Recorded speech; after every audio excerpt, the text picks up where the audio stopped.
Then we'll talk about classroom organization management, how to kind of build culture in your program, and then maybe even some student leadership stuff, and work-life balance, dealing with grief, personally and in the community, mental health, with a good dosage of assessment practices after that, because grief and assessment practices go hand in hand, and Marcus is great. And then we'll have a lot of recruitment, retention, petting zoos, switching kids, things of that nature. And then the last 2 weeks then of the semester will be those student presentations that we're going to talk about here in just a second. And then of course the final is your portfolio and super secret special performance that we won't tell you about until the day. So, any questions on those changes? I just wanted you to be aware of what the back half of the semester looked like, because I know everybody gets busy towards the end of the year.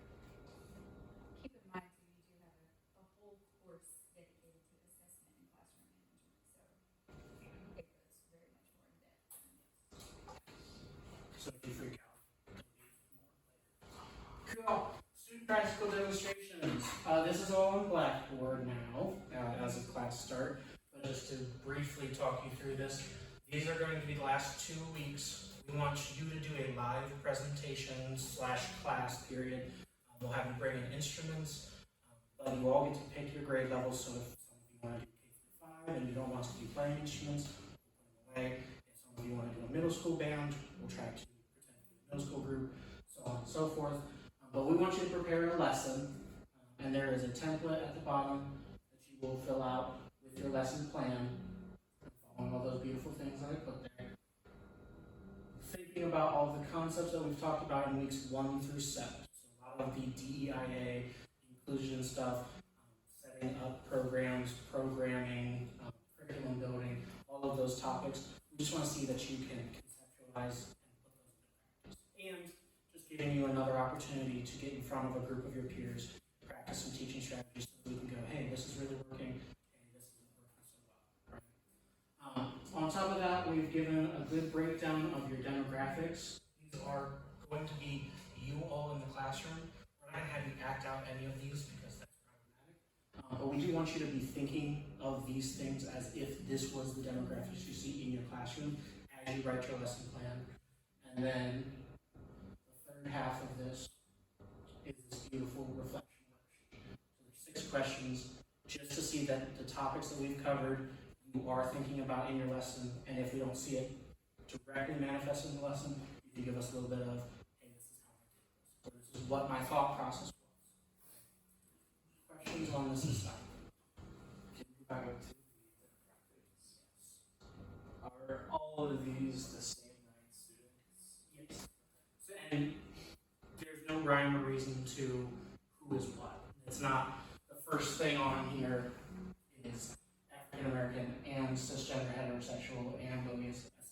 They're just, these things exist in the classroom. You don't know who, but you still have to be cognizant and think about how did those things possibly change my teaching, if that, does that make sense? So we're cognizant of all of those. Okay, not just like how we've been doing Yeah, one at one. This is us trying to see if we can take all those concepts and put them into practice in one big go. Does that clarify? Any other good questions?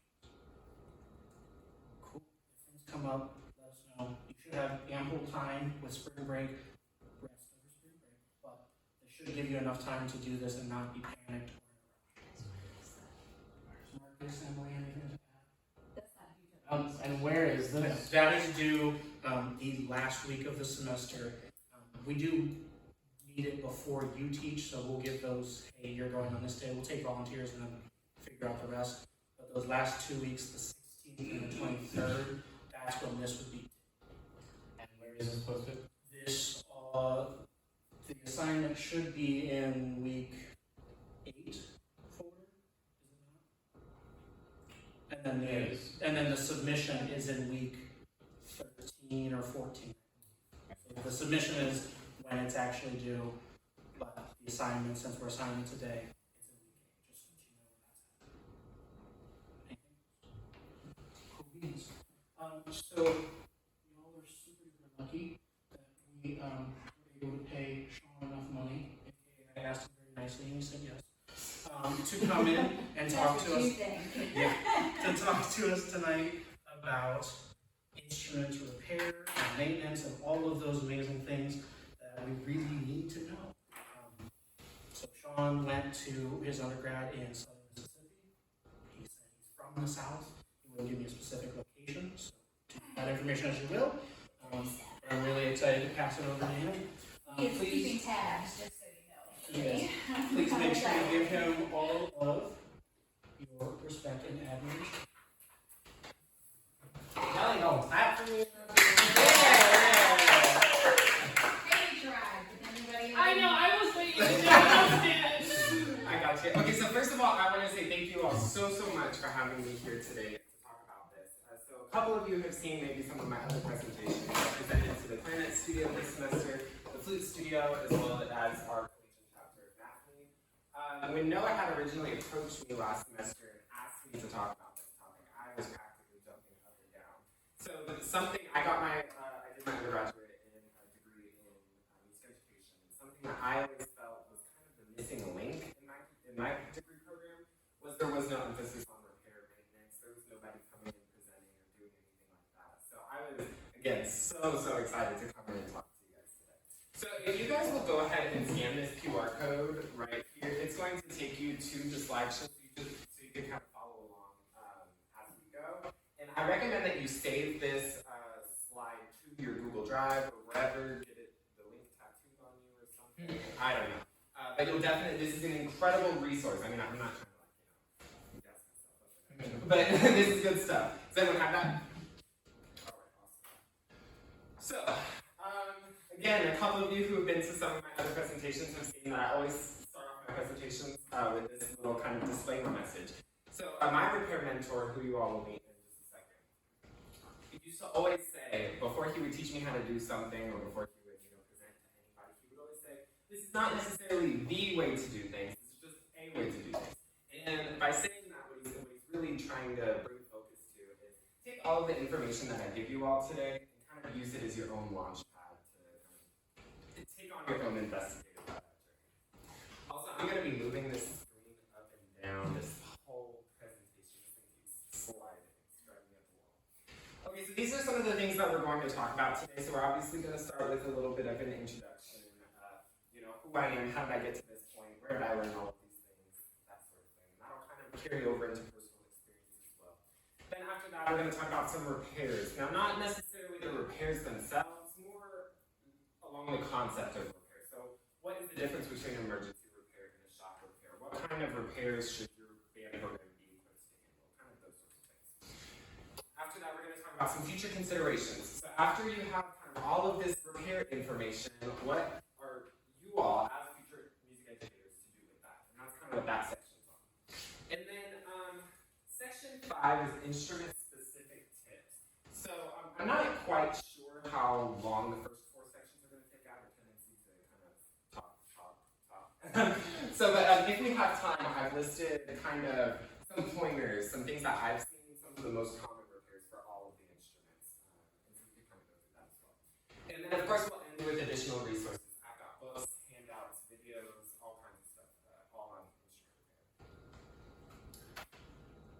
So why do we maintain instruments? Maybe as musicians, it just kind of sounds like a duh. Well, I mean, we need it to work, right? We need to be able to play on it.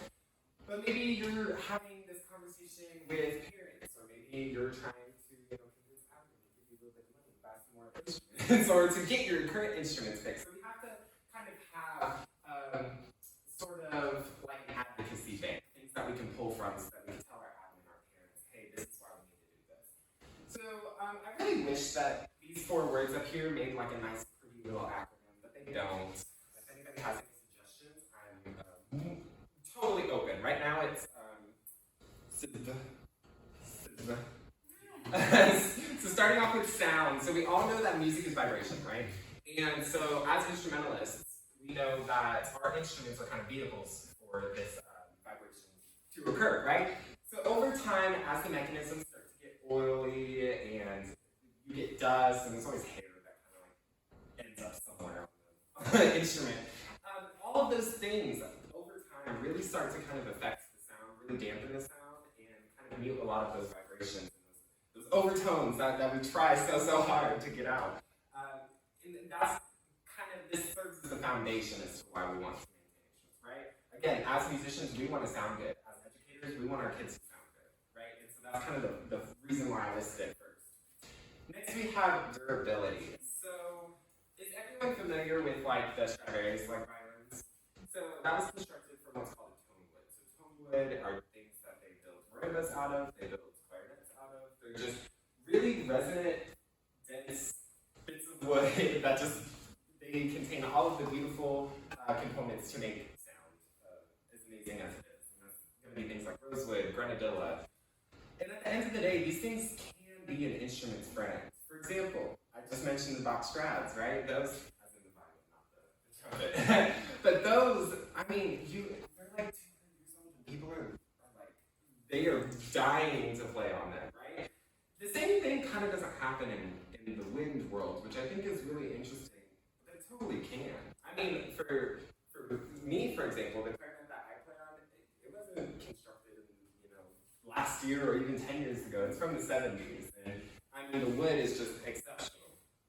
And so that's something that you kind of want to consider with this as well, right? And then, again, taking my clarinet, for example, it was constructed in the 70s, and as being the beautiful repair tech I am, I've tried my absolute hardest to keep it in as original condition as possible. And what that means is that my instrument kind of serves as a little time capsule. So for future technicians, we can kind of take a look at that and say, okay, these were maybe some of the manufacturing processes that they would use during the times. These were some of the, like for example, I just recently got a flute restoration mailed to me. It's a flute from the 19th century. And the client wants it as original as possible. And one of those things is when we install pads on period instruments, we use beeswax as opposed to modern adhesives. And that's kind of what I'm talking about a little bit. So it's really nice to kind of get like, I like to geek out about it. It's just a fun little thing, I think. The next thing we have is value. So obviously, much like our cars, our instruments are going to retain the value the more that they're maintained, and the better that they're maintained, right? And then we all run into the point in our musical journey where, as instrumentalists, we're kind of seeking step-up instrument, or maybe we're encouraging our students to get step-up instrument. Now, I don't know about y'all, but I ain't made money, so I'm gonna have to sell my old instrument so I can buy that new instrument. And I'm gonna tell you, I'm not gonna get a whole lot of money for it if it's, POS, for lack of better words. So,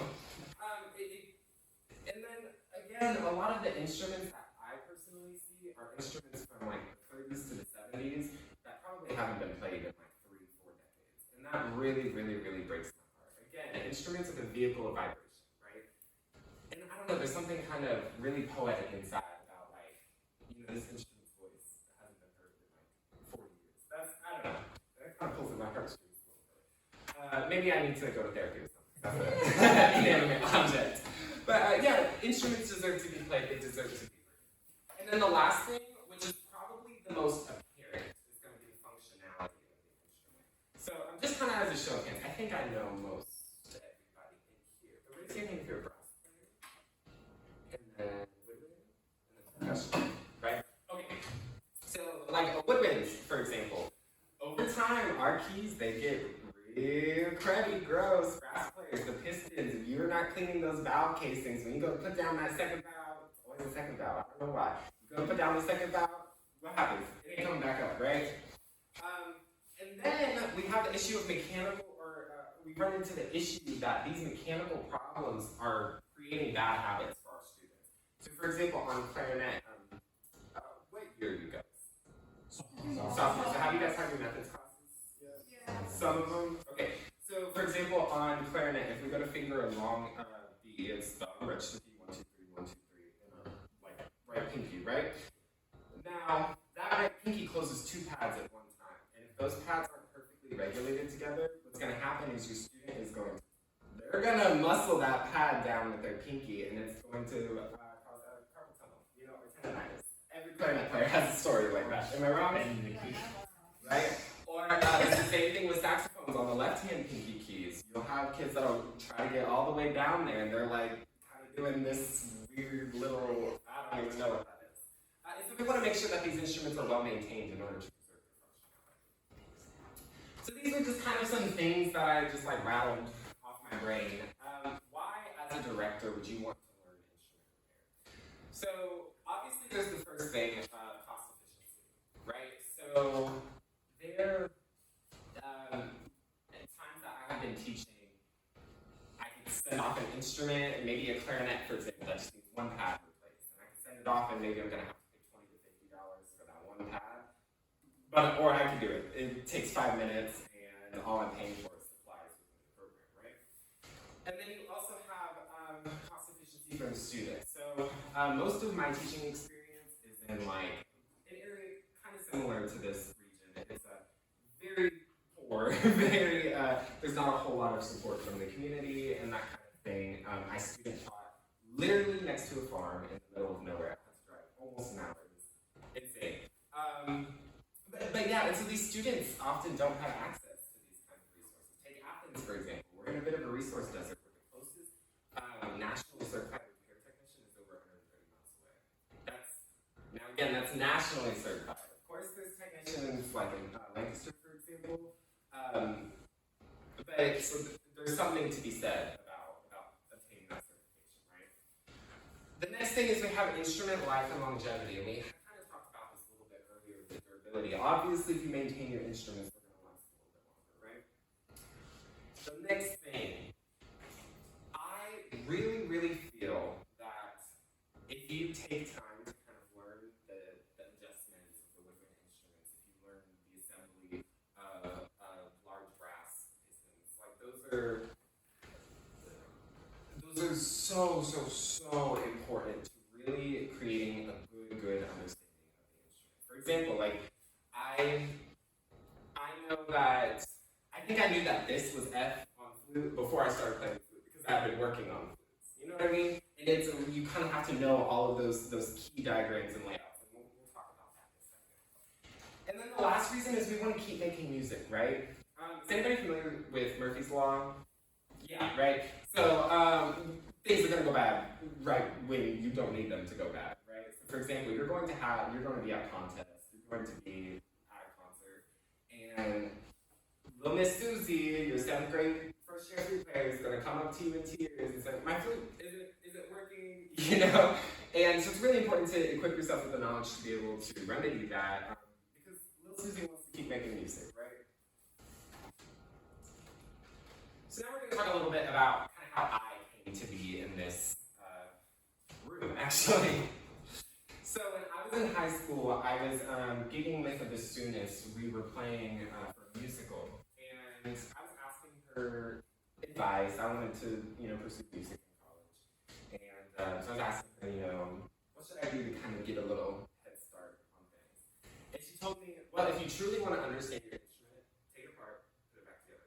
So after that gig that night, I went home and I took my clarinet apart, and I may or may not have had to buy a new clarinet after that.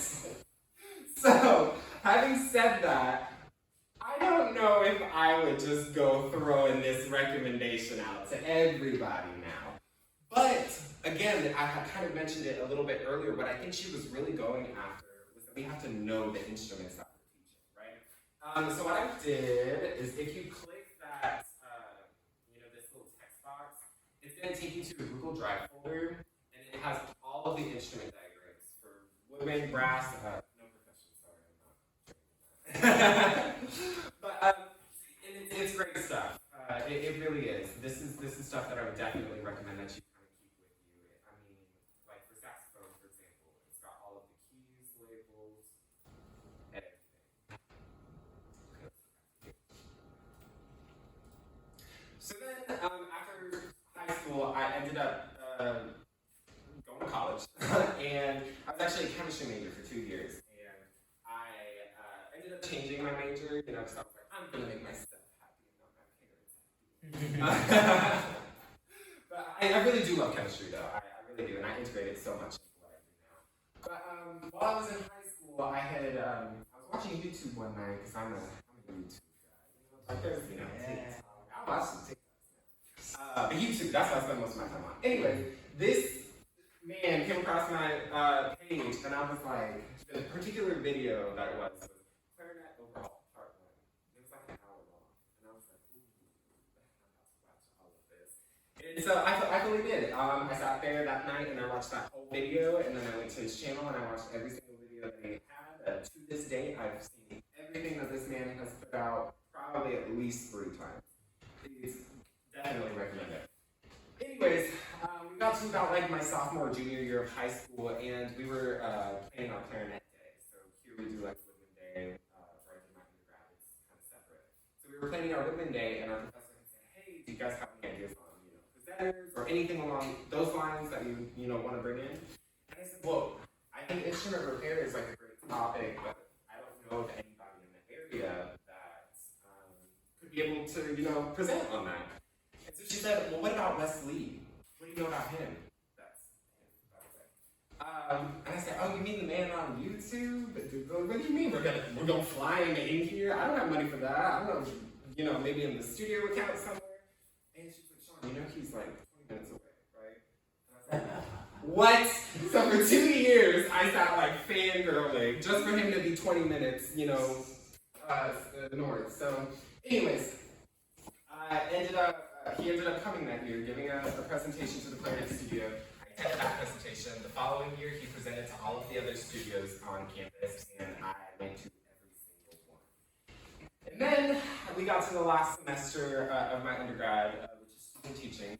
And the school that I was working at was, I had a contract with him, So after school every day, or, at the end of the week or whatever, we would end up inevitably having instruments that we would have to bring over to him. So I would bring him over to him, and he would sit there with me, and he would let me watch him as he's fixing it, kind of narrating through the whole thing. He showed me how to install saxophone pads, how to level them, and I'm truly indebted to this man. He gave me tons of resources, people that I should be talking to, names in the industry that are really big, and he's an incredible resource. If you click on this picture, it'll take you to his website. He is so incredible. Definitely, when y'all go home tonight and eat your dinner, look one of his videos. You'll thank me. He's also on TikTok. Yes, he is also on TikTok, and I think he does the Facebook Shorts as well. All right. So then, obviously, after that, I came here to OU. I had auditioned at quite a few schools, and OU ultimately ended up giving me the most money, so I was like, let me do it. But what was really unique about OU is we are one of the very, very few institutions in the U.S. that actually has a functioning, living instrument room. The only other schools that I can think of is UNT, LSU, maybe Florida State, maybe Indiana, and Sunny Hopkins, which are all like up there schools, right? So it is such an incredible gem, the facilities that we have down there. So I had my graduate audition. They were like, "We like you, you know your stuff," and I am the first woodwind person to hold that GA position since I think 10, 12 years or something like that. Which is thank you. And now I'm here sharing everything that's going on in here with all of you guys. So that's just kind of a little bit about me, kind of how I got here. I probably should have mentioned this. I'm mostly self-taught, but as I've said, I have been able to work under the tutelage of Wes. I have tons and tons of hours of research in terms of books. I have read probably every band instrument repair book that you can drum up. I mean, I'm just a really big nerd for that kind of thing. So now that you guys have heard enough about me, I'm pretty sure I just dragged on for like 10 minutes. But anyway, so now let's get into the meat of things. We're going to talk some repairs. Also, it's real hot here, y'all. Real. Next class, y'all invite me to bring a portable AC for me. So, one thing that I constantly see band directors do is I often see band directors confuse these two. And it sounds pretty simple or pretty self-explanatory, right? But I really wanted to kind of take some time to make sure that we kind of drum real home what the difference between these two are. So emergency repairs, these are on-the-spot interventions. You guys remember Little Susie I talked about earlier? Yeah, it turns out she just had a trill, or she had a spring out of place on one of her trill keys, so you just have to put that back in real quick. That's quick, that's on the spot, takes under a minute, like, then you're good to go, right? Whereas shock repairs, these are comprehensive, planned procedures. So something that I always try to emphasize is anytime I get an instrument to work on, I'm sitting with that instrument for quite some time to say, okay, well, I can go at it from this angle, this is what I need to do, this is how I need to do it, all of those other things, right? Because at the end of the day, we don't want to harm the instrument, right? And these are incredibly delicate items. And so that's why I wanted to emphasize the language here. It's comprehensive, it's planned, and it's performed in a professional workshop setting. Not on your lab, not on the podium, not in your office, a professional setting. Again, kind of quick assessment versus in-depth assessment. If your student hands you an instrument and they say, and you're looking at it, you're like, I don't know what's wrong with this, it's probably going to be a shock, right? Because oftentimes we can do a lot more harm than good. Trumpets, for example. I cannot tell you how many trumpet lead pipes I've seen have to get replaced. So let me tell you what will happen. They'll do that all class, right? And then at the end of class, they'll walk up to you and they'll say, Mr. B, my mouthpiece is stuck. And so you're like, okay, well, me, I don't know anything about gangmakers, so what do? I say, okay, well, you hold the mouthpiece and I'll hold the trumpet, right? Or, oh yeah, that's not a good idea. Maybe I can put the mouthpiece in the door, right? And I'll get someone to hold it, and I'll just, yank it. There was one trumpet in particular that I had seen. This child's father was like, oh, I bet you I can get that thing out there. So he took some pliers, and he just cranked down on that, and when I tell you, oh my gosh, the lead pipe literally looks like a helix.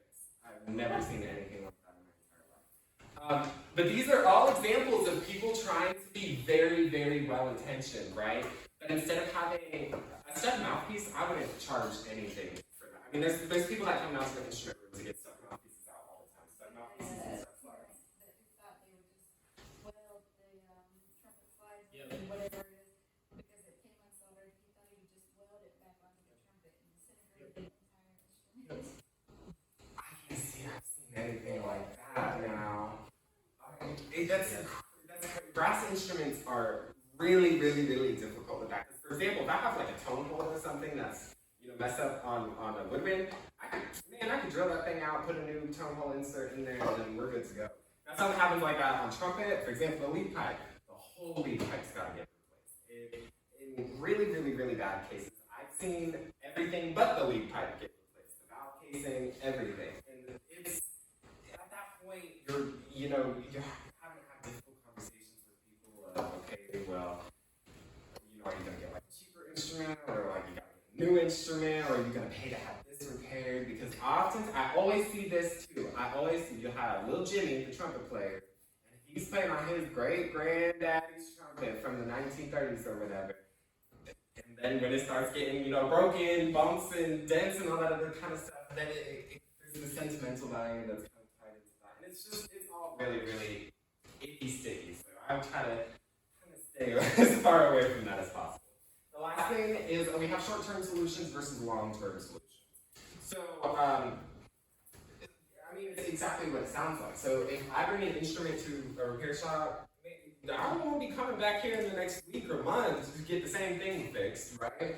Whereas emergency repairs, I just need something to work for this concert right now, the next hour. After that, we're good. Now, I've spent this whole time kind of differentiating between the two, but obviously there is one common goal, and that's that we want to get it working, right? As music educators, we want our students to have functioning instruments.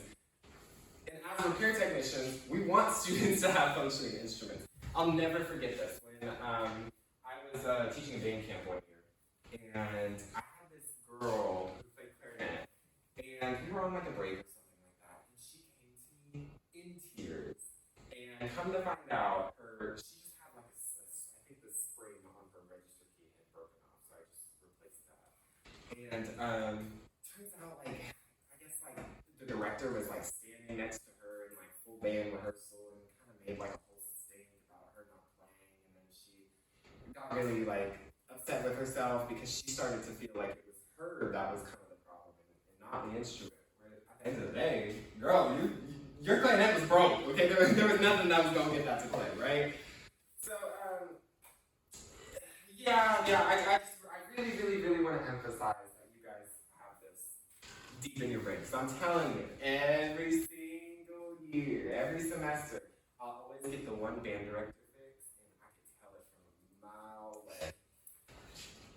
But y'all ain't gonna do that because y'all in this presentation right now. So these are things that every music educator should have in their band hall, right? So these are your repair sheets. So say it kind of works differently depending on your school. I've been at some schools where they have only school-owned instruments for their students to use. I've been at some schools where it's only dealt through the the music company. I've been at some schools where it's kind of a mix between the two. So it's kind of difficult to set like a kind of across the board sort of thing. But regardless, you should all have these. So these are just standard repair sheets. So the one over there is from our Lord and Savior, Mr. Wesley himself. I love him to death. And it's got contact information. It's got what's wrong with the instrument, the description, and we'll come back to that.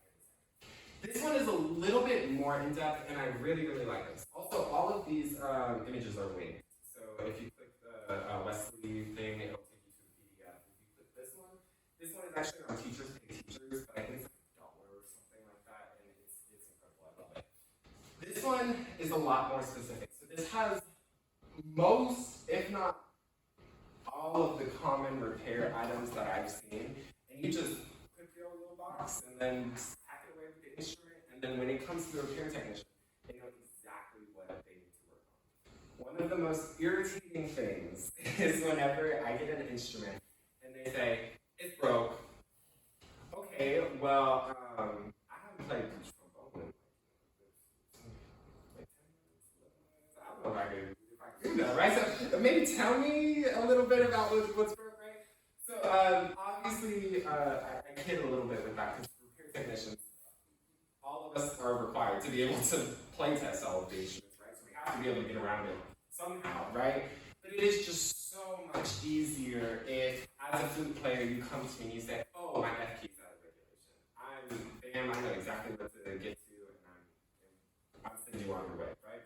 It's a little bit more difficult if you say, I don't really know what's wrong with it, and then you kind of have to, like, play a guessing game and kind of go through the whole thing top to top. At the end of the day, I don't really mind it too much because, I mean, it's kind of a job, right? But as musicians and as educators, if we could kind of equip ourselves with the necessary knowledge, it's so incredible. But say maybe you're looking at me and you're like, oh, well, Sean, I can't memorize all those rhythm keys. Well, to that I say I did. So no. But what I've seen some directors do is take this like Wesley form, for example. This is very like standard, generic, what you'll kind of see from your music school. I've seen directors take these Post-it pads, which by the way are the most ingenious thing I've ever seen in my entire life. They have, the fingerings on them. So let's see, we'll go to oboe, for example. Yeah. So they're really small. And so what I've seen directors do is I've seen them buy a class set of all of these instruments, and then they'll just take one of those sticky notes, slap it on the sheet, and then they'll just circle whichever key it's not, ceiling or whatever. And I love that so much because even if you don't kind of possess the vocabulary to be able to say it's the F pad or it's the A pad, this kind of gives you a tool and a way to be able to still communicate with your repair. Also, I just love these for teaching in general. Like students get a kick out of the little Post-it notes. I've also seen the stamps. I like those. But knowing me, I would end up with ink on me somehow. So I like the Post-its.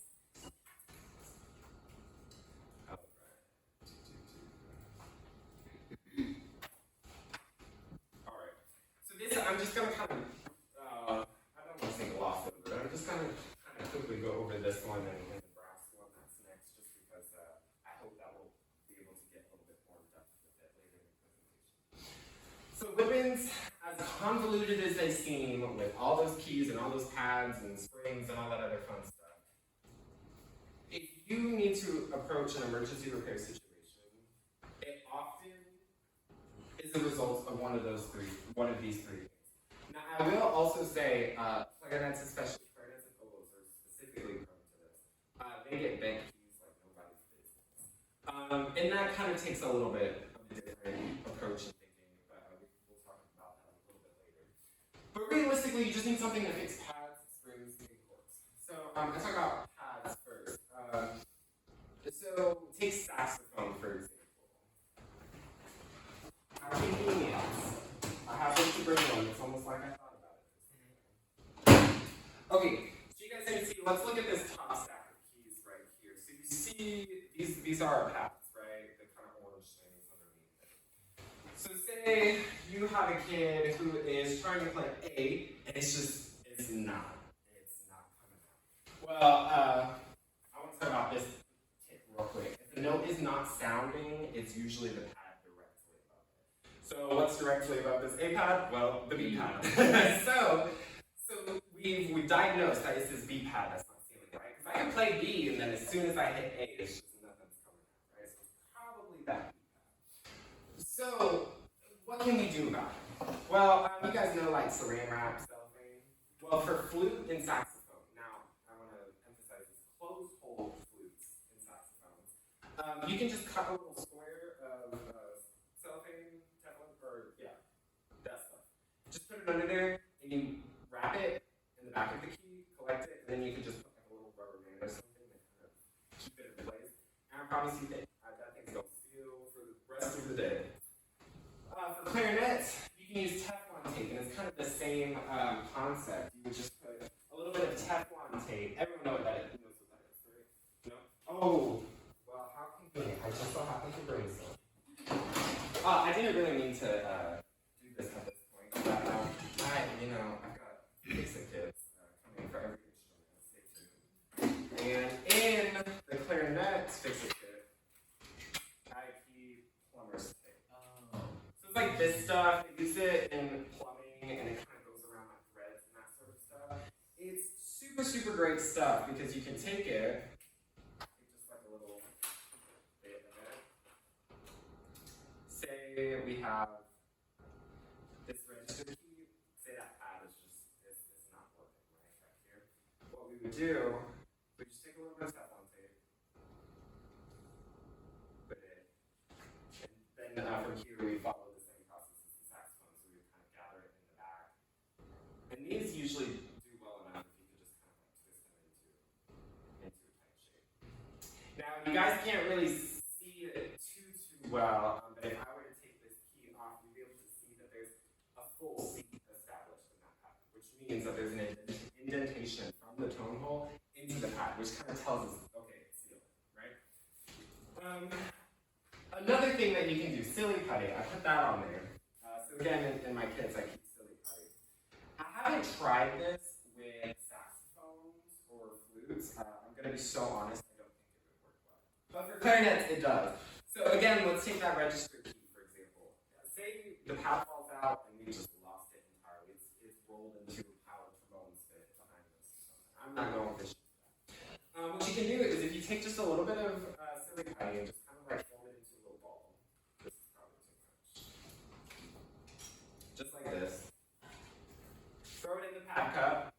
Kind of flatten it just a little bit, not too much now. And then do the same process with the Teflon tape, wrap the Teflon tape over it. I promise you that pad is going to seal like nobody's business. It works just as good as the pad does. I have done this countless times, and this is the most reliable way that I can think of to replace pads. Now, ideally, as a director, you should probably have like a little, set of replacement pads. Valentino makes synthetic pads that are great for this kind of purpose. I personally hate them, but I don't think that they're great pads. But they do have their place in emergencies, right? So after the emergency is over, they may be taken out and good pads installed.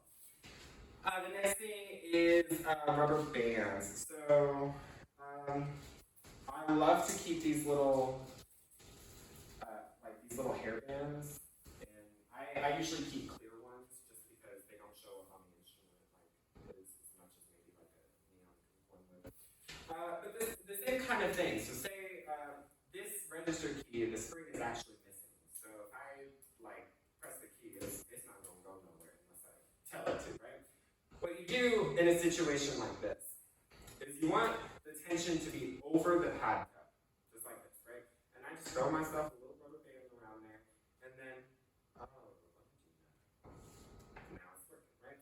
And the same kind of thing applies to flutes as well. Now, I do want to err on a side of caution and let you guys know that I'm going to get a little, I'm going to show y'all that I was a chemistry major here for a second, so stay with me. But rubber, when it undergoes the process of oxidation, which means it's being exposed to either UV rays or heat from our hot breath, what tends to happen is sulfur is released kind of as a byproduct. And whenever sulfur is released, it clings to silver and it tarnishes the silver, it can etch silver, and it's not a great situation. I was talking with Allison when I had given the flute presentation and I had mentioned this, and she said that she had left a rubber band on, I think it's an alto flute, for just 3 days, and it had permanently etched the silver, so much so that, like, it went silver where the rubber band was. You know what I mean? So it was like, and that's not something that you can fix at all. I mean, you might be able to have the instrument replated, but that's like upwards of a $900 job. and it's not worth it for these little, like, dollar or penny, you know, rubber bands. Last thing I want to talk about is corks. So I keep medical tape, which is just sort of like waterproof tape. It's super, super, super sticky. And I love that because what you can do is I'll just kind of cut a little bit and say, for example, these left-hand pinky keys on the clarinet, this collection of keys, you can't really see it, but there's a little bit of cork that kind of exists underneath those two keys right here. And when that falls off, when you like, your clarinet will start to make a chicka chicka chicka chicka kind of sound. It's the most annoying thing ever, and you're working with your kids on like a technical passage, and that's all you're gonna hear. It's the most annoying thing. But outside of it just sounding annoying, it actually throws this right-hand collection of keys out of adjustment. And as a result, what can happen is this this part is called the crow's foot. I don't know why, because it does not look like a crow's foot, but whatever. It throws this down, which, as you can see, lowers that pad, right? And when that pad's lowered, then it's no longer in regulation with the pad that's in here. So it's just something to kind of keep in mind. I've also seen people use Post-it notes. They'll kind of just somehow like, well, for example, let's look at the crow's foot, for example. Cork falls out of here all the time. So I'll see people who'll just kind of fold up tape, Post-it notes, whatever, and they'll just kind of stick it in there real quick. Now, you rarely run into this. Most of the time that I see this are for like brand new instruments. You might run into a situation where the key cork is too thick, and so I always recommend just keeping a little bit of sandpaper. Sandpaper's great. You can use it for like, well, I guess just sanding. But I was gonna say you use it for a lot of things, but yeah, that's not. But I usually recommend about 220 grit. That's kind of middle of the line. Anything more fine is going to just take you longer, quite frankly. But anything more coarse, you'll just rip the cork right off of the key. And then it's kind of a bigger job because then you have to take the whole key off, put more cork on there. That's just sad. So back to the tips. I say first, do no harm. So this is the like surgeon's code of ethics. I think it's like Latin something. You have it in your notes? We're going to come back to that. But, so what that means is when you first approach your instrument, or an instrument that you're trying to fix, whether it be an emergency repair or whatever, the first thing that you have to do, whatever you do to the instrument, cannot cause harm whatsoever. Something that I commonly see all the time is I see band directors will use super glue, and it drives me up a freaking wall. Super glue has a place in instrument repair, but I can't say that it should be in the band director's arsenal. This is something that I was told when I was working at a repair shop, is do not do anything that you aren't absolutely certain you could undo if you had to.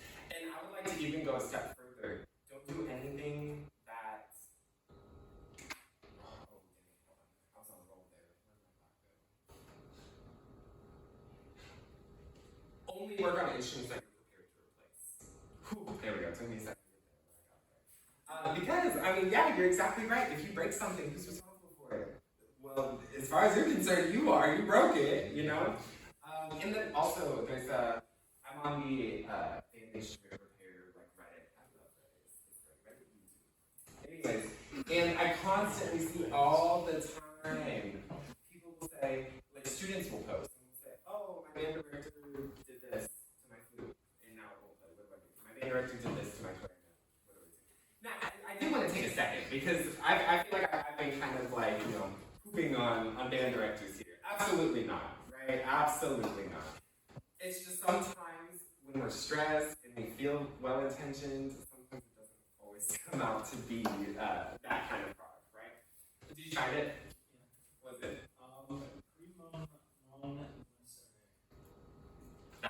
That's it. I was gonna put it in this presentation, but then I was like, I speak French, not Latin, so I don't know if I would be able to pull that one off. And then the last kind of tip that I have down here is know your adjustments. Right, so if I press this key on a clarinet, what key does it also close? Or if I press this key on the flute, what key does it open? Like those sorts of things, right?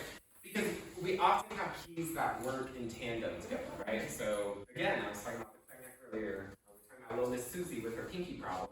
You notice when I press this key down, it's two pads that are moving, right? Well, these are two completely separate mechanisms, you see, that have linkage. Need to be adjusted. So I really, really encourage directors to kind of know these little bits of adjustments. Especially flutes. Flutes fall out of regulation more than people sneeze, honestly. So those are just kind of a little bit of tips that I'd like you to keep in mind. Now let's go to brass. Fun fact, I started my musical journey as a trumpet player. No, I loved it. I'm glad that even though I was young, there's still a lot of that I'm able to kind of transfer to what I do now. So I appreciate that.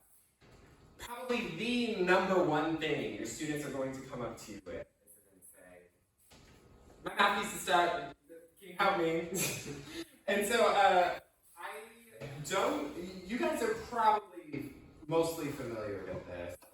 This is a Bobcat mouthpiece puller. This is, okay. But I could not recommend this more. This is like, so there are other like mouthpiece pullers and stuff like that for cheaper, but the reason that this is like so amazing at what it does, so these two bits kind of slide inwards and they kind of clamp around the lead pipe. And then this bit, it's got an indentation for the cup of whatever instrument you're working on to fit. And what I like about this is, so after you kind of got it all rigged up, you'll slowly tighten this one. And then however much you tighten this, and you kind of go back and forth, until eventually there will be a nice satisfactory top.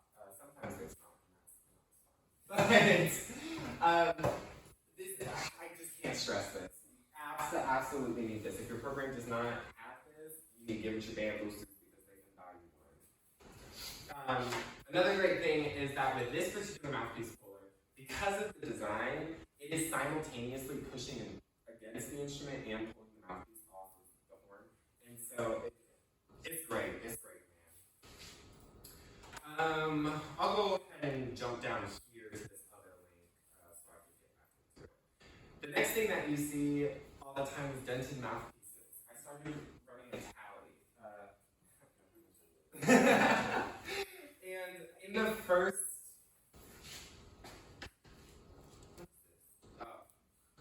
I was like, where was that lady taking us to? Yeah, anyways, there were eight mouthpieces that were brought to the instrument room last semester that I personally, got the dents out, right? And I'm sure if you add up the ones that C. Scott got, that's even more, right? So, another thing that you'll want is a truing tool. So the DDG truing tool is kind of regarded as a universal truing tool.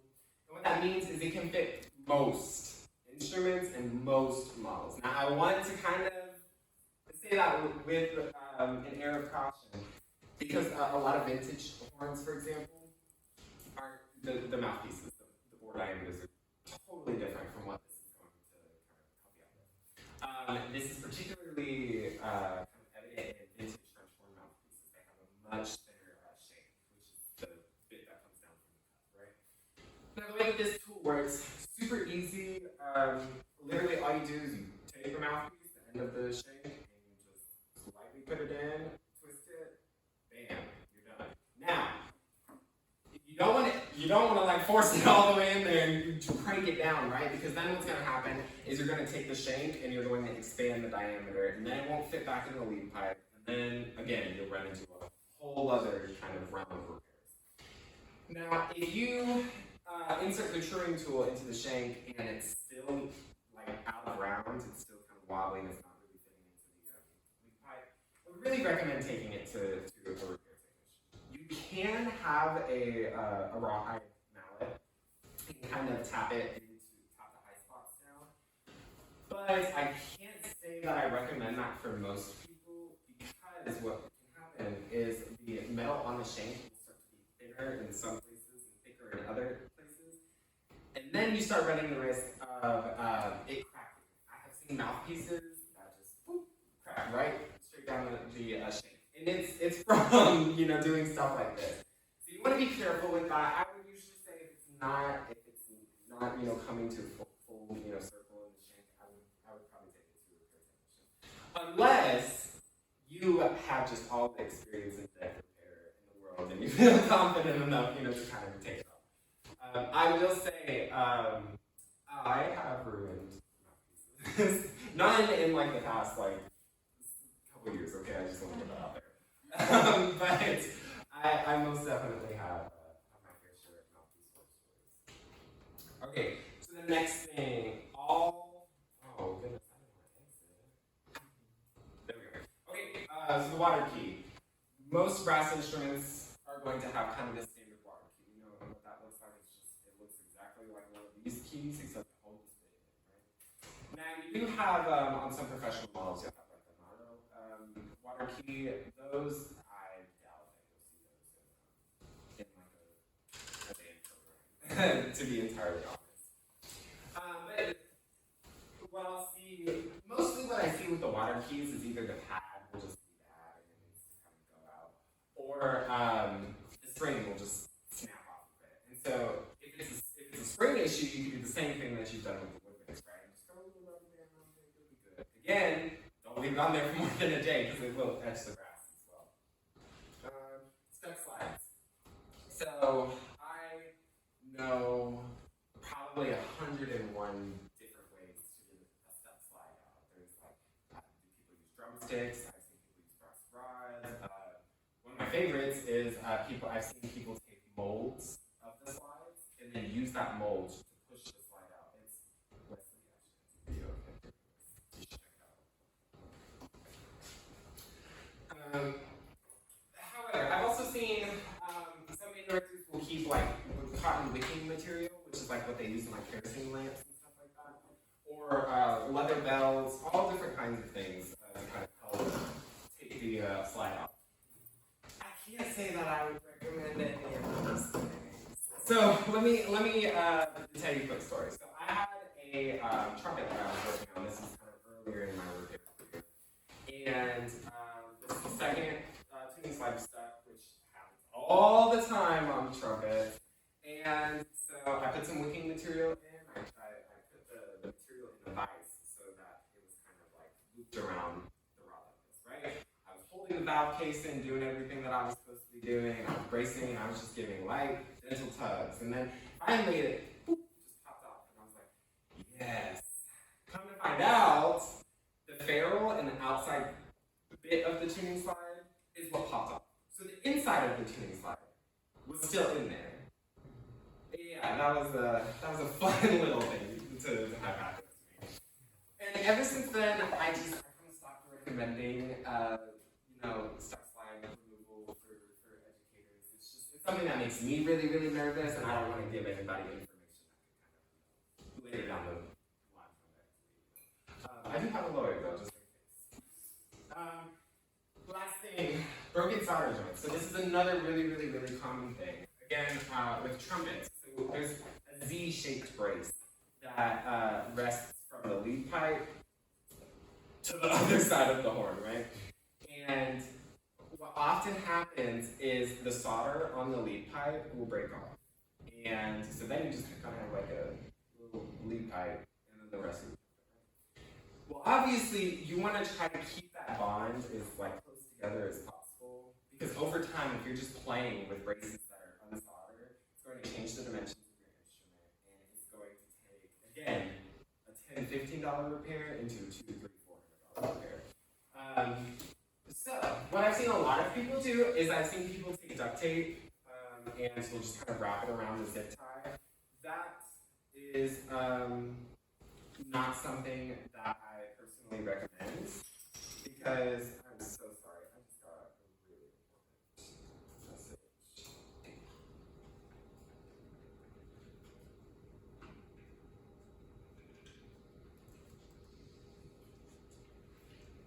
While we're having a little bit of a break,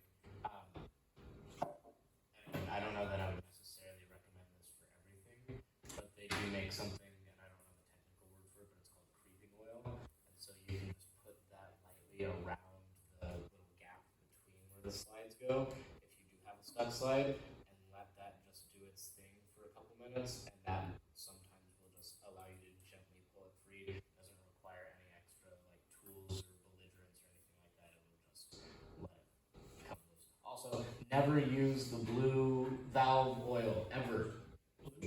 We've never used blue juice. It makes your instrument so gross and grody. It is awful. Contradicting opinions on that. It's probably because you're mixing some form of synthetic oil with blue juice. They don't mix. So if you're using a synthetic to blue juice, make sure you liquefy it. Yeah. All the ones I cleaned with blue juice had like crust inside of them that was blue crust. That's like it looked like wax. It was gross. I am so sorry about that, everyone. I have a client who's like picking up a clarinet, so I give that clarinet to somebody else, and there's like a mix up. So I was trying to like frantically solve that real quick. Thank you so much. I'm incredibly sorry about that. Sean, just letting you know, we're about 40 more minutes here before we should probably get the mic and questions. Yeah, I got you. Yes, what Marcus was talking about, it can often be found through like music dealers and stuff like that under the name penetrating oil, and usually you can find that. That's for like stuff slides and that sort of thing. The other thing, I am camp blue juice, so I'll just leave that where it's at.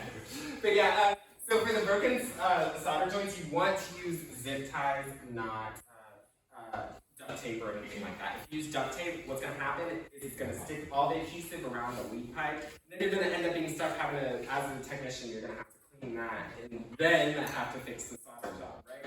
So I recommend zip ties. They make like fabric zip ties, which are really great because those won't mar the lacquer or anything on the instrument. And so I couldn't recommend those. I was gonna say, from experience, you can also use the medical tape that you use to like replace corks. It can also be used. Yep. From experience. I have a trumpet that I broke all of the solder. It's solely held together with zip ties. You did it on purpose too. I feel like that should be noted. I saved them on purpose. I'm just gonna. Okay.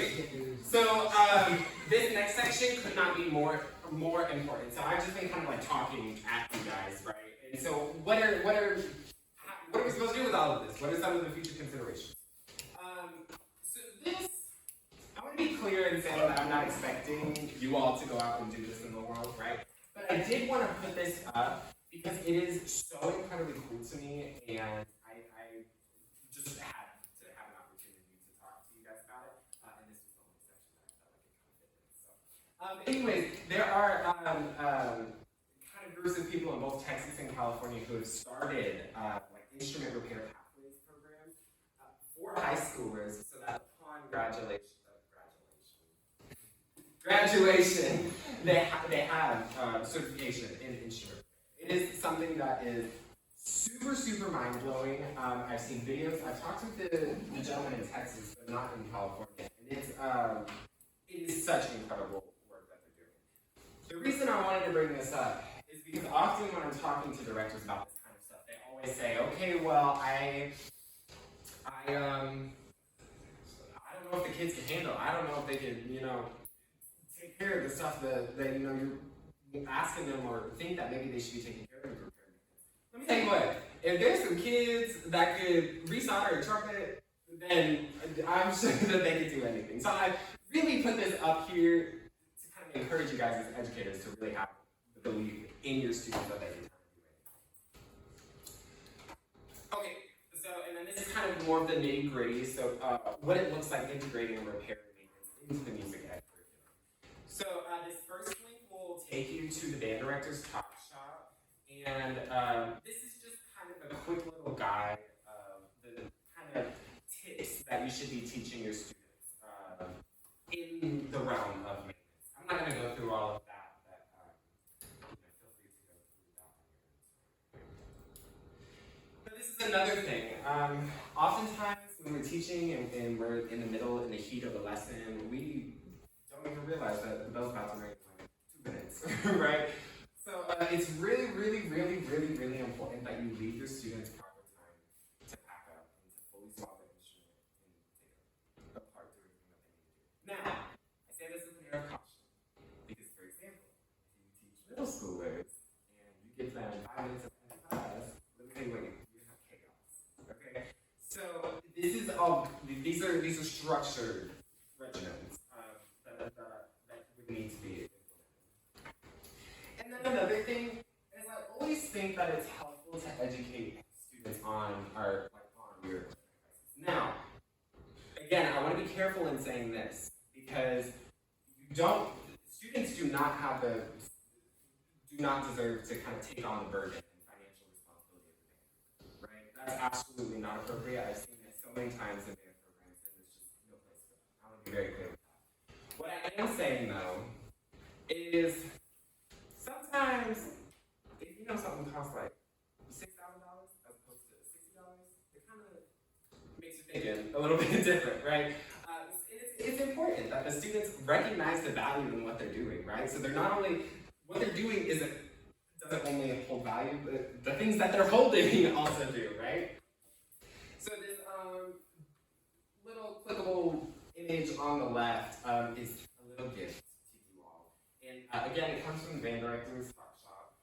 And this is a complete instrument list from flute all the way down to tuba, and it's kind of a PDF student resource guide. So, for example, it starts with flutes. It talks about what the flutes need to be doing, how they need to store. I really like this because it gives you kind of checkpoints within time. So week, month, annual, yada, yada, yada.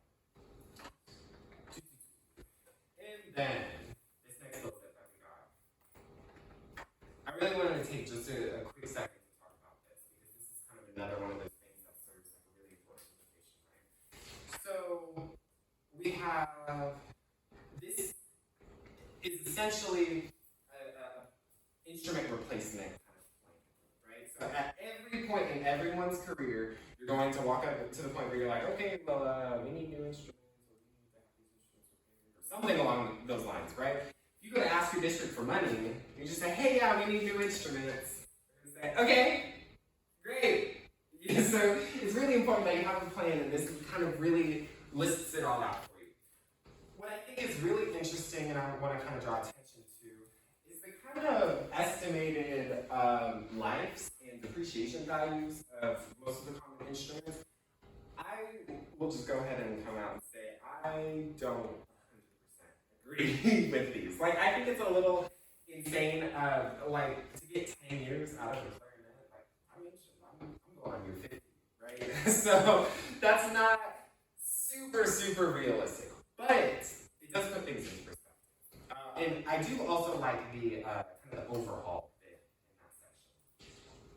And so, kind of, what does this look like in an actual program, right? So this was a school that I had worked for over the summer and completely redid their inventory, and I took their French horns to kind of show you guys what this would look like in the real world situation. This director is currently in the process of going through that other sheet and getting new instruments for his inventory. So you see we have French horns, right? So everything, those check marks that you see are things, so all of these instruments, you'll see asset number. Those assets number came from the district. So the district says, hey, this is our list of instruments, here's all the numbers. And so the first step was we had to find all of them, right? The very first one was never found. The last time the inventory had been done at that school, actually done, was I think a decade before. It was done every year like the district says it is. Let me tell you what, they just got that little check on boxes. So this kind of setup is something that I really recommend for your inventory as a director. I mean, it's got what kind of instrument, it's got the brand, model, serial number, condition, and all kinds of things. Another thing I wanted to bring your attention to is, so these Con 6Ds that we have, based on the serial number, they were constructed circa 1929. Oh my goodness gracious, the Con 6D came out in 1923. What's even crazier is these 6Ds were donated to the school in 2010. So someone, I kid you not, someone had them in a dark, damp basement and was like, I don't need these anymore, and just decided to bring them to the school, and now the school's playing on them. Now don't get me wrong, the Con 6D is incredible, love it. But, you know, maybe this is kind of where we start to look at the depreciation, right? So yeah, I'll kind of, this is in the PowerPoint for you guys to look at. I really recommend you kind of spend some time with it and kind of look at all of the points that are being addressed. I'm going to skip this section for right now, and then at the end, whenever I go through questions and that sort of thing, we'll kind of come back if you guys have any specific like instrument questions. So this is a bit of a resource list that I've compiled. So if you click on it, it'll take you to the Google Doc. It of course has the Mr. Wesley on there. Art from the Brass and Woodwind Shop is also an incredible repair technician. He's on YouTube. Him and Wes actually went to Red Wing together, which is a fun little fact that I just love. There's also tons and tons of books on here. So those first three books that you see, the book by Reg Thorpe, Eric Brand, and Blumel, those are, like, you could take a compilation of those books and put them into one. That would be like the Baron Instrument Repair Bible, right? So those are incredible resources. Having said that, each of those books are like $70. So start saving up now, I guess.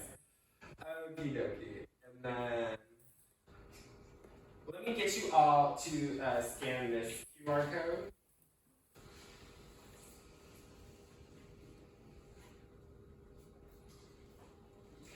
And then this is just going to ask you a quick review.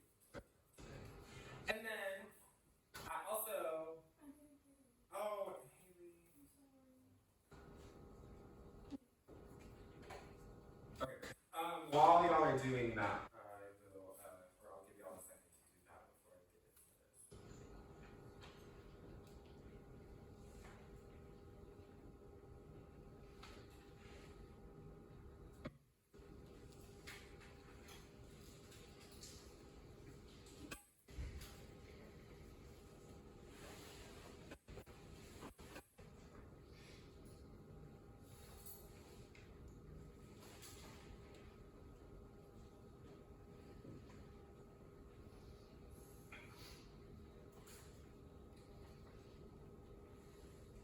Also, your feedback on this is incredibly important. I take all of the feedback and I incorporate it into the presentation for next time. I'm gonna have to not do that.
gonna go ahead and move on this a little bit.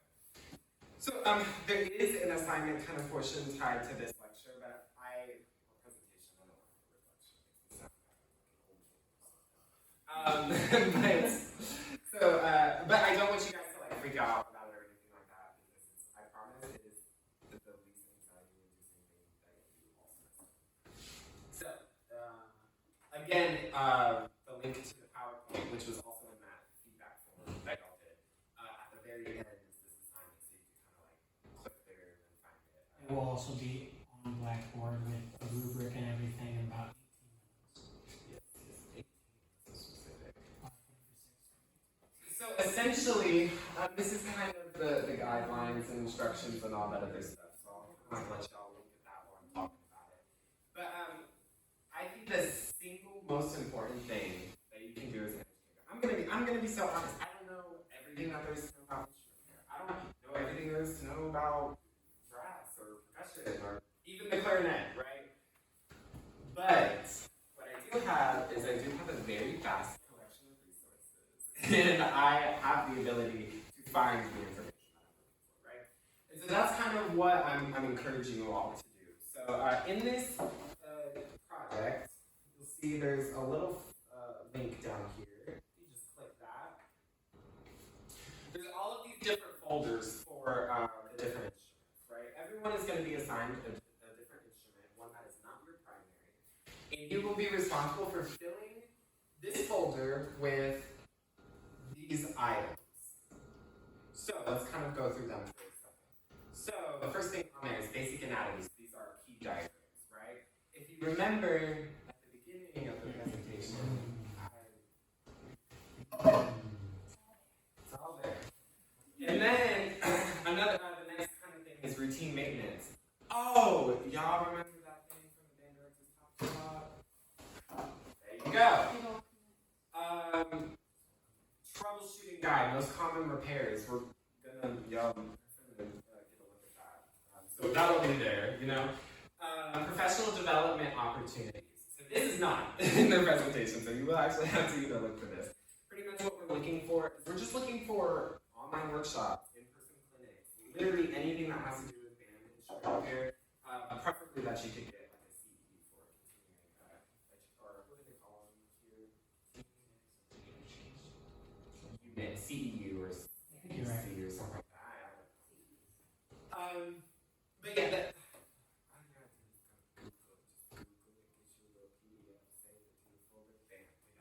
You do have to find one to agree.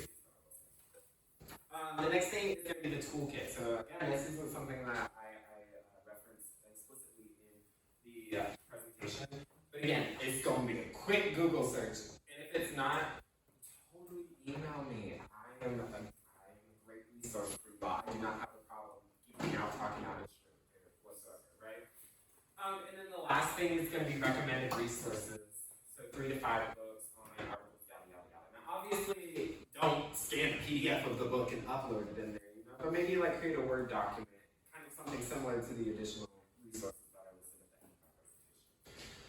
So again, this is super, like it would probably take less than 10 minutes if I'm being super honest. You just go through the PowerPoint, take all of those things, and put them in your respective folders. Noah, how did you want to do the instrument assignments?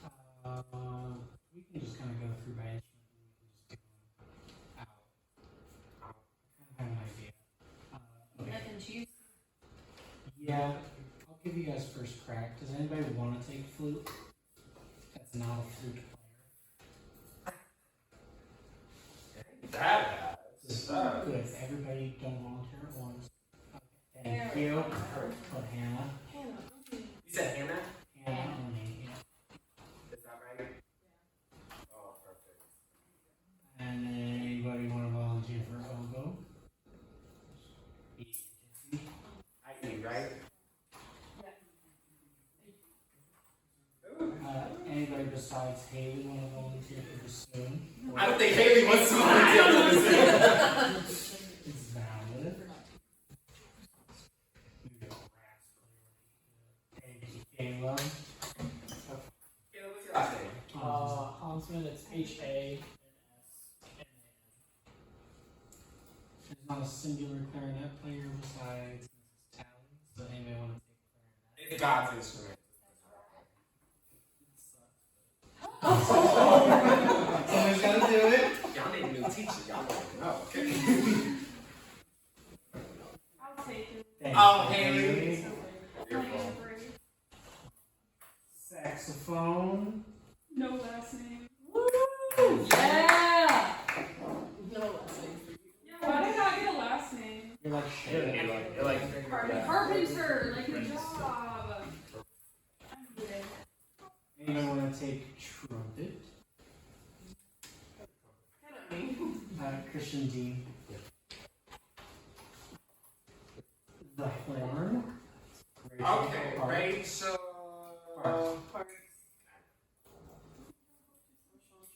Alright, Christian, it comes down to you. Would you rather have.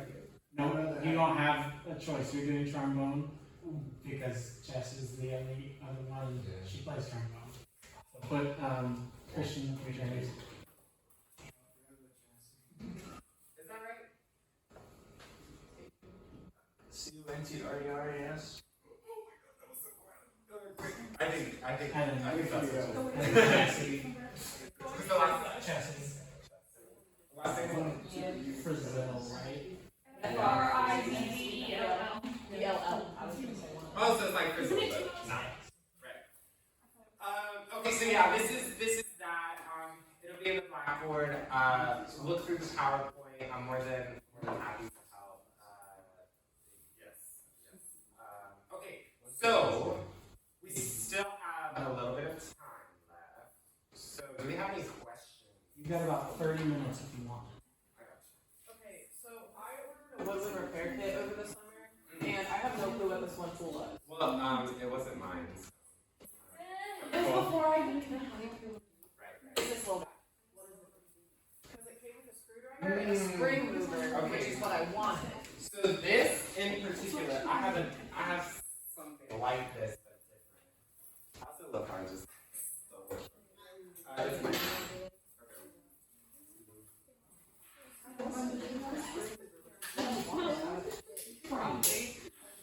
Yeah. Okay, so this is called a pad slick, and this is also called a pad slick. And then there's a saxophone one that looks totally different from this. That's also a pad slick.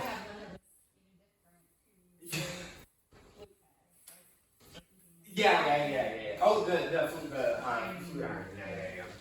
This so essentially all this is for is this is just going to be for leveling your flute pads. So now not all of them because most flute pads are screwed in, right? So these are going to be like for your trophies that are not. The trophies are going to be glued in. Does that apply to open hole keys too? So yes, even open hole keys they have With metal plate. yeah, there's like a little gasket that Okay. kind of sits up in there. But, so the only thing is though is that's for clarinet or excuse me, flute. This would be for clarinet. And then a bigger one for saxophone. Pretty much. What? Yes. So for like two resoldering braces, would you suggest just like a standard like soldering pen and like flux, or as well as like cleaning and prepping the area? Yeah. So the very first thing that I would say is whenever you're approaching solder is that the area has to be as clean as humanly possible. If you don't clean the area super well, I'm like denatured alcohol, acetone, like really get in it. Now of course you have to be careful because those things also will dissolve lacquer. But once you get it really clean, I'll even take a burnisher to like remove all of the old solder off, like get it stripped down to the bare metal. And then from there, you would apply your flux. Now, some people prefer liquid, some people prefer like the kind of gel stuff. I have always like learned to make my own, so it comes in this kind of like powder concentrate, and just like dilute it, and so on and so forth. What flux is super strong acid, and literally its only purpose is to clean the solder joint, right? And but again, if the prep work isn't very advanced. You go to put your solder on, it's just going to beat off and come out. So then after you flux it, then yeah, you can just you apply your solder. Now, I will also say it's important, you're going to be doing soft soldering, right? Like braces. pieces? Yeah. Okay. Because there is a silver soldering, which has like kind of a whole separate process, and that's like from when a trumpet is built. Like that's when the ferrules are getting put on. Those are the things that are not supposed to ever come off. You know. But yeah. What other questions do we have? Right. Okay. So let me ask you guys this. So this next, yes. So we talked in Flute's studio about using clear elastic hair ties to fix keys, and how that if you leave them on too long, it can cause discoloration. Does that also apply to like fixing water keys on brass instruments? Yes. I know those break off really easy. Yes. And you ready for the real kicker? You know what this also applies to? This is a shocker. Also applies to clarinet mouthpieces. So hear me out. So I want to say, I think it's 2012 is when they presented this in ICA. Not in 2015. I don't know. But anyways, there was a research paper that had come out that had pretty much linked key tarnishing with clarinets, with storing the mouthpiece in the case. So pretty much what they found, clarinet mouthpieces are traditionally made from hard rubber. Again, rubber oxidation, sulfur is released, sulfur collects on the keys, and creates issues. Which actually reminds me that you have to be careful with brass too, because they're starting to make some water keys that have that kind of rubber component into it, and they will destroy that little. Yeah. So I'm a sucker for cork. I like putting cork on water keys, but I have also used like foam. But you know,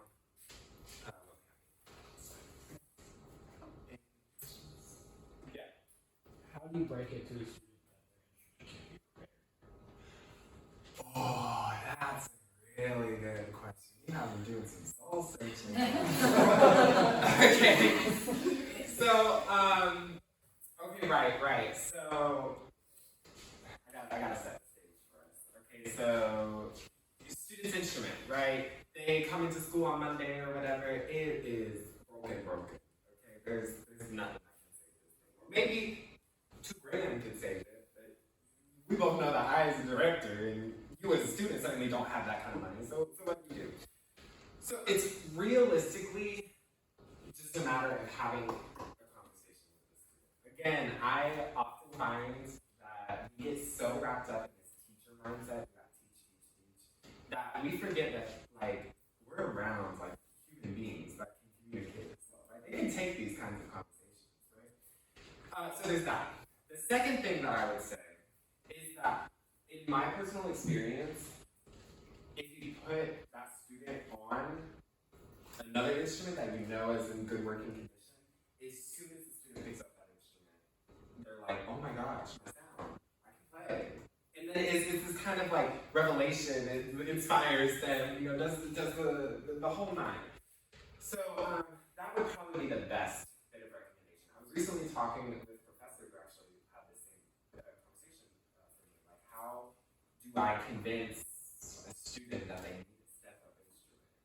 Because you're not making the best sounds that you could make. So it's really a matter of putting them in a position where they can make those best sounds, and putting them with something that sounds good, and allowing them to kind of have that kind of mold that you might need, so to speak. Now, where it gets really, really kind of difficult is what if your student can't, just go out and get your instrument.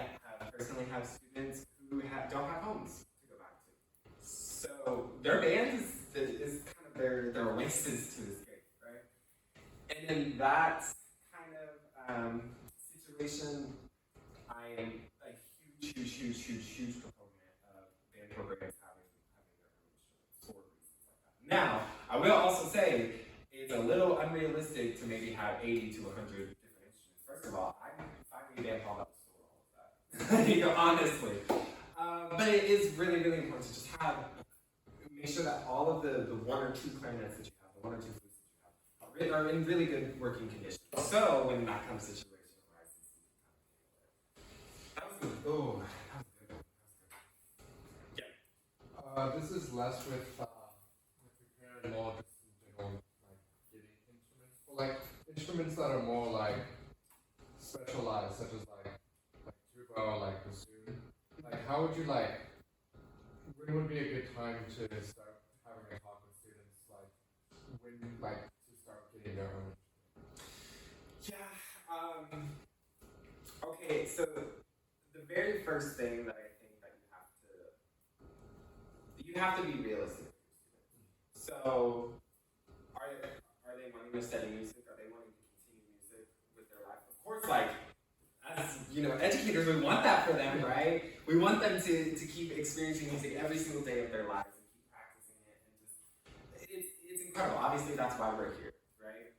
But that's not realistic, right? So you kind of have to ask yourself: is it a realistic expectation for me to ask a student to purchase like a $4,000 or $5,000 instrument if they're not going to use it past these walls? You know, and that's a hard pill to swallow. It really is, because again, we want everyone to say, "Hey, yeah, I'm doing this the rest of my life." But we often forget that people join band for different reasons, right? Some people join band because their friends are in band. Some people join band because they love band. Some people join band because it's the only after-school activity that keeps them away from home for the longest period of time. I've walked into students' lives at all points of this, right? So that would kind of be, that's where I would start. I would just start, where's this student going? When I was in high school, my director kind of had that conversation with me, like, hey, we kind of need a new clarinet, and by then I was like taking, auditions, so I was like, oh, maybe I do, right? So that's kind of how I would know. Christian, we'll also get into that towards the end of the semester when we talk about recruitment, retention, and switching kids. That'll be a topic. Okay, so let me ask you guys this. Y'all just sitting there asking me questions. Would we prefer, for me, in this last little bit of class time, do you want me to kind of go through each instrument, or would you prefer to kind of like pick and choose somehow?